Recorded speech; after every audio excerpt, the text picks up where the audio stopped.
RS मुख्य परीक्षा में लोक प्रशासन विषय में आपका एक चैप्टर है कि प्रशासन पर नियंत्रण, है ना, कि प्रशासन पर कार्यपालिका का नियंत्रण, विधायिका का नियंत्रण और न्यायपालिका का नियंत्रण।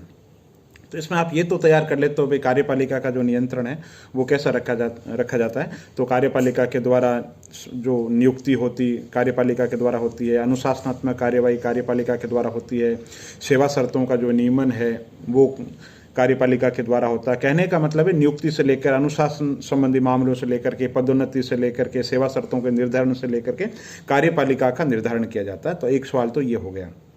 दूसरा निर्धारण होता है कि व्यवस्थापिका है वो प्रशासन को कैसे नियंत्रित करती है। तो आपको पता है कि प्रशासन पर जो नियंत्रण है उसमें प्रश्नकाल हो, चाहे शून्यकाल हो, चाहे कटौती प्रस्ताव हो, चाहे निंदा प्रस्ताव हो, यानी कि सारे के सारे है ना, जो धन्यवाद प्रस्ताव हो या विभिन्न जो समितियां हैं, लोक लेखा समिति है, अनुमान समिति है, विभिन्न लोक उद्यम समिति है, तो विभिन्न जो समितियां हैं उनके द्वारा नियंत्रण रखा जाता है। तो ये उत्तर आपको लिखना है, प्रशासन पर विधायिका का नियंत्रण। तीसरा सवाल होता है कि प्रशासन पर न्यायपालिका का नियंत्रण। तो न्यायपालिका नियंत्रण कैसे रखती है। तो आपको पता है न्यायपालिका को न्यायिक पुनरावलोकन की शक्ति प्राप्त है। न्यायपालिका के द्वारा मूल अधिकारों की रक्षा की जाती है। न्यायपालिका के द्वारा अनुच्छेद 32 के अंदर सुप्रीम कोर्ट और 226 के अंदर हाई कोर्ट के द्वारा विभिन्न तरीके की रिटें जारी की जाती है। जैसे आपको पता है बंदे प्रत्यक्षीकरण हो गया, परमादेश हो गया, उत्प्रेषण हो गया, प्रतिषेध हो गया और निषेधाज्ञा हो गई और को वारंट हो यानी कि अधिकार परीक्षा हो गए।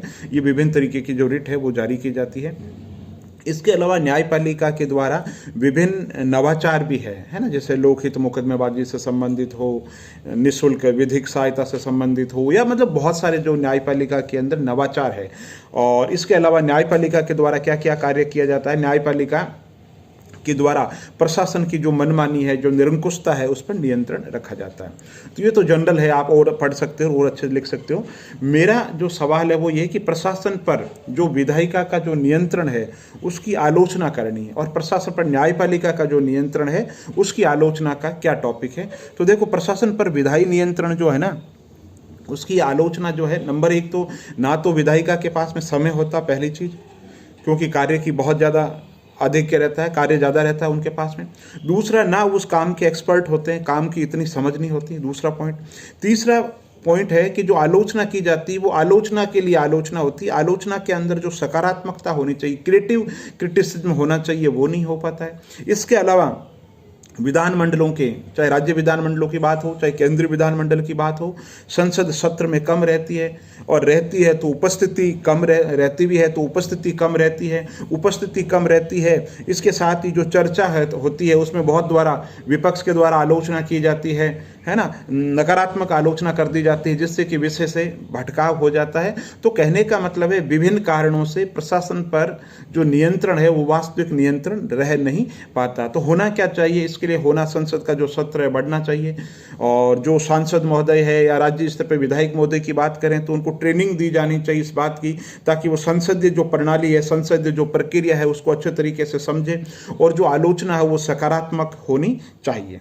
तो ये प्रशासन पर विधायी नियंत्रण की बात हो गई। अब बात करें न्यायपालिका के नियंत्रण की। तो न्यायपालिका के नियंत्रण की जो आलोचना की जाती है वो एक तो ये की जाती है पोस्टमार्टम अध्ययन है, यानी घटना घट जाती है उसके बाद में नियंत्रण किया जाता है। दूसरा है कि न्यायपालिका का जो नियंत्रण है बहुत ही महंगा है, न्याय बहुत ही महंगा हो गया। इसके अलावा तीसरा है कि न्यायपालिका जो देखती है उसको लीगल दृष्टि से देखती है, विधिक दृष्टि से देखती है, और प्रशासन के कार्यों के अंदर बहुत बदलाव आ गया है। तो प्रशासन के जो कार्य है उनके अंदर आवश्यकता इस बात की है कि विशिष्ट न्यायालयों का गठन किया जाए, नए नए न्यायालय बना जाए। जैसे कि भारत की बात करें तो जैसे फ्रांस में प्रशासनिक न्यायालय है, तो भारत के अंदर कैट, सेंट्रल एडमिनिस्ट्रेटिव ट्रिब्यूनल, केंद्रीय प्रशासनिक अधिकरण है। तो प्रशासनिक मामलों के लिए अलग से न्यायालय बने। तो कहने का मतलब है न्याय ऐसा होना चाहिए जो सस्ता हो, जल्दी मिले, ठीक है। पेंडेंसी बहुत है न्यायपालिका के पास में, लगभग बताते हैं 2 करोड़ प्लस मामले जो पेंडिंग है ना। लेकिन आवश्यकता इस बात की है कि न्यायपालिका की जो कार्य प्रणाली उसको ऑनलाइन किया जाए, ज़्यादा से ज़्यादा ट्रांसपेरेंट किया जाए और ज़्यादा से ज़्यादा विशेषज्ञता से पूर्ण किया जाए। न्यायपालिका ने बहुत प्रभावी कार्य किया है, लेकिन प्रशासन पर नियंत्रण को और अधिक प्रभावी करने की जरूरत है। तो प्रशासन पर न्यायपालिका, कार्यपालिका, विधायिका का नियंत्रण ये एक ऐसा टॉपिक है जो बहुत अच्छा टॉपिक है, और न केवल मुख्य परीक्षा में जनरल स्टडी की दृष्टि से बल्कि इंटरव्यू की दृष्टि से और पॉइंट ऑफ व्यू से भी बहुत अच्छा टॉपिक है। बहुत बहुत धन्यवाद।